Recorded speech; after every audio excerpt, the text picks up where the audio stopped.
Ayan, mega shoutout sa inyo lahat mga ka-Rep Friend Vlog. At ito na uli ang inyong lingkod, si Kuya Rep, na maggagawa ng reaction uli sa mga chismisan. Yeah!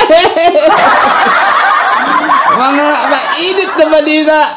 Ano bang marireact natin sa mga mainit na balita today? Yes! At talaga namang hindi makamove on ang mga cut news sa hiwalayang Daniel Padilla at Catherine Bernardo. Ayun. Ay, mukha akong natutuwa pero mukha lang akong masaya pero hindi ako natutuwa dun sa hiwalayan na yun Baka sabihin nyo naman parang pabor na pabor ako. Ano naman ang pakialam ko kung maghiwalay sila? Hindi kasi marami ako nakikita, marami ako nababasa sa internet. Siyempre, ang nasa abroad tayo, nasa Saudi Arabia tayo. So, doon lang ako nagbe-base sa kung ano yung nababasa, kung ano yung nakikita o kung ano yung napapanood natin dito sa internet, sa TV, sa social media. So, doon lang tayo magbe-base. Kaso talagang maraming galit na galit. Maraming nag-iyakan. At maraming mga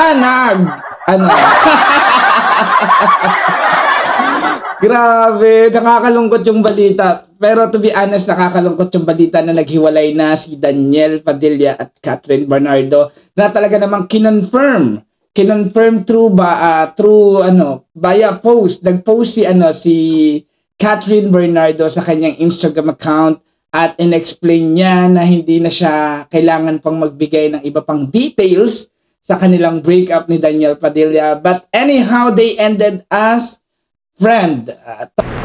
Pwede na! Talaga ba? Parang ang hirap nun, 11 years. 11 years kayong nagsama. Ayan. Teka lang, mayroon akong message. Ano ba yan? May message ako. Yes, may message ako. Teka lang, wait lang. Babasahin ko lang. Si Mami. Si Mami ang natawag. Wait lang. Tawagan natin si Mami.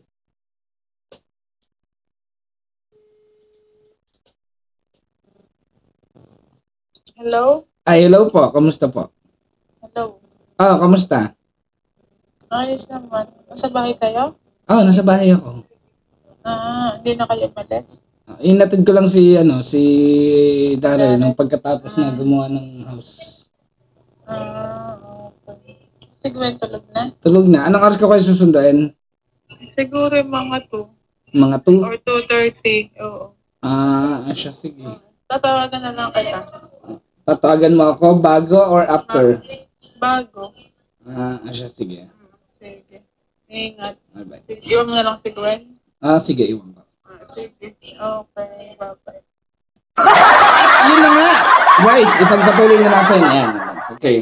Kinonfirm na ni Catherine Bernardo, November 30, araw ng Bonifacio. Ayan, araw ng Bonifacio. Kinonfirm ni Catherine Bernardo ang hiwalayan nilang dalawa ni Catherine Padilla. Catherine Padilla. Ayan, nakakalungkot na balita at talagang konfirmado na sila ay hiwalay na at sila ay nag-separate in good ways. Pero hindi naman daw niya itinatapon or yun ang interpretation ko dun sa sa nabasa ko dun sa post ni Catherine Bernardo regarding sa Hindi ko nababasahin kasi sobrang haba Pero ang understanding ko dun talaga is ina-appreciate niya at naging grateful siya dun sa 11 years na pinagsamahan nila ni Daniel Padilla. Pero hindi na parang hindi na kailangan pang ipagpatuloy yung kanilang relationship. Pero hindi niya binigay yung details. Nakakabitin, di ba? Makakatanong, bakit? Ano nangyari? Di ba? Di ba? Oo, sobrang nakakagigil.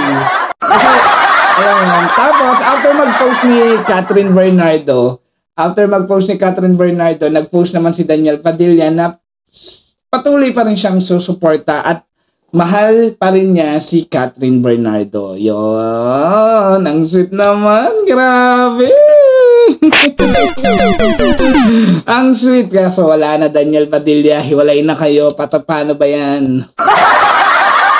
Kahit ano pang sabihin pagmamahal na meron ka para kay kay Catherine Bernardo, wala nang saysay yan dahil nga naghiwalay kayo. Hindi ko alam kung sino ang nanakit, pero feeling ko ikaw yon, Daniel Padilla. Feeling ko lang naman. Hindi naman ako konfirmado na kung sino ang nanakit. Kasi parang si Catherine, parang wala siyang kakayahan. Parang sobrang mahal na mahal niya si Daniel Padilla. At siguro sobrang nasaktan siya. Isang beses lang ako nagkaroon ng lakas ng loob para sabihin kung ano talaga yung nararamdaman ko. Na nasasaktan na ako.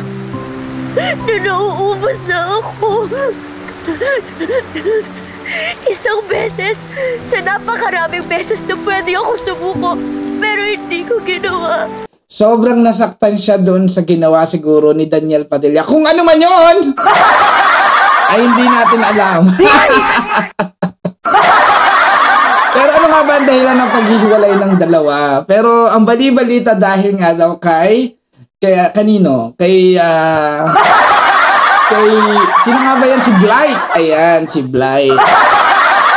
Na talaga namang aminado, ever since, aminado si Andrea Brillantes na crush niya talaga si DJ ever since. Na talagang #1 fan siya ni Daniel Padilla. At kung makakaroon daw siya ng collab team ay sana si Daniel Padilla na lamang. I mean, katulad ni Daniel Padilla na magkasama niya na mag-aangat sa kanyang karera, mag-aangat sa kanyang love team, at ang peg niya is yung Malakatngel talaga. Ayun. Kaso, si Andrea Brillantes ba talaga ang dahilan kung bakit sila nag-break? Hindi natin alam.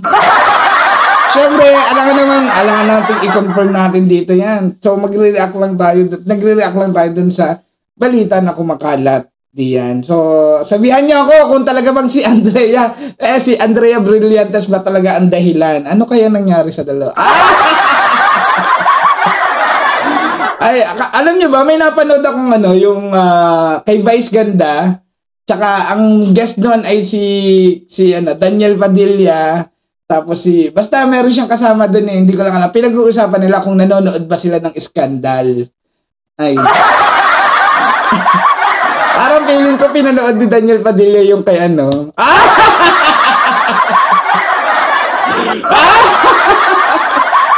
Parang, kasi tinanong ni doon ni Vice Ganda kung pinapanood niya yung Skandal ng iba. Parang yung mga kapanahonan na kainitan ng ng Skandal ni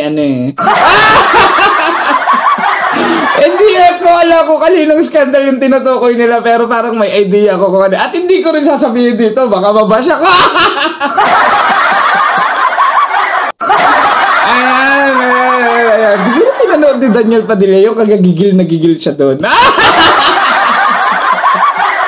Siguro lang naman, hindi naman ako sigurado dyan. Siguro lang, hindi tayo sigurado at wala tayong alam kung ano ba ang pinapanood na Skandal ni Daniel Padilla. At yun na nga, vindicated naman ang nararamdaman ni OG Diaz dahil sa nag-trending siya sa Twitter. Grabe guys, nag-trending. Nakakaawa si OG Diaz kasi super trending siya sa Twitter noong una niyang inilabas ang paghihiwalay di umano ni Catherine Bernardo at ni Daniel Padilla. Ayan guys. Yan na nga sinasabi ko sa inyo, masyado kayo mapang-api, mapanghusga. Kung tutuusin, hindi kasi I've been watching OG Diaz sa kanyang mga palabas at hindi naman siya nagsasabi na confirm na ganito. Kapag hindi siya sigurado, hindi niya sinasabing confirm.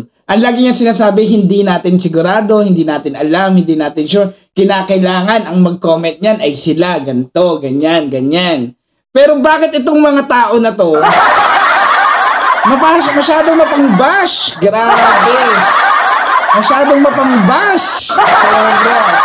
Pero tulad nung kay Carla Estrada, ayan. Ano yung kay Carla Estrada? Ano nga yung kay Carla Estrada? Ayan, aside, di ba, inilabas ni OG Diaz. Kanya parang may shiner si Carla Estrada na video na sa Reels about may sinasabi si Boy Abunda na parang i-share niya na ang sabi ni Boy Abunda is kung hindi nyo rin alam or hindi kayo sigurado, wag na kayong madagdag sa problema. Parang ganun eh. Parang sinasabi niya na parang pinariringgan niya si OG Diaz or pinatatamaan niya si OG Diaz na wag nang magkalat ng fake news kung hindi rin naman sigurado dahil nakakadagdag lang sa problema. Ganon. Yes! Pero ngayon nga dahil konfirmado na hiwalay na si Katniel, hiwalay na ang Katniel at wala ng Katniel, ay feel vindicated naman si OG Diaz. Ay.